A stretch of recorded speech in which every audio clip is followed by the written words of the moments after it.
সর্বপ্রথম সবাইকে জানাই জুম্মা মুবারক। আসসালামু আলাইকুম ওয়া রাহমাতুল্লাহি ওয়া বারাকাতুহু। কেমন আছেন আমার প্রিয় ভাই বন্ধুরা? আশা রাখি সবাই ভালো আছেন। আলহামদুলিল্লাহ, আপনাদের দোয়া আশীর্বাদে আমিও ভালো আছি।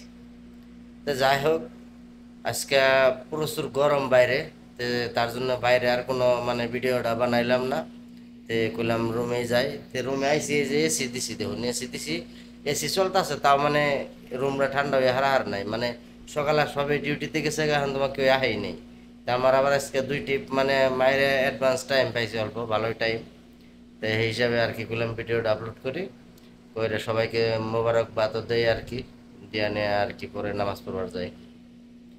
রুমে আইলাম, আইন অল্প এসে দিলাম একটু ঠান্ডা খাইয়ে, অল্প শরীরটা ঠান্ডা বানাইয়ে তারপরে আর কি যাবো মসজিদে নামাজ পড়বা।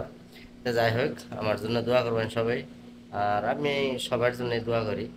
এটা কেউ বলা লাগবে না যে আমার জন্য দোয়া করেন। অনেক মানুষ আছে, আমার বন্ধু বান্ধব বা অন্য জায়গারও মানুষ, আমার ফেসবুকের ফ্রেন্ড, আমি চিনি না, তারাও আমার মাঝে সময় কয় যে একটু সৌদি আরব থাকবেন না, আমার জন্য একটু দোয়া করবেন। তা আমার কথা হচ্ছে, আমি সবার জন্য দোয়া করি। তে সবার জন্য দোয়া না করলে বাদা নিজের দোয়া তো আর কবুল হবো না, এটা আপনারাও জানেন।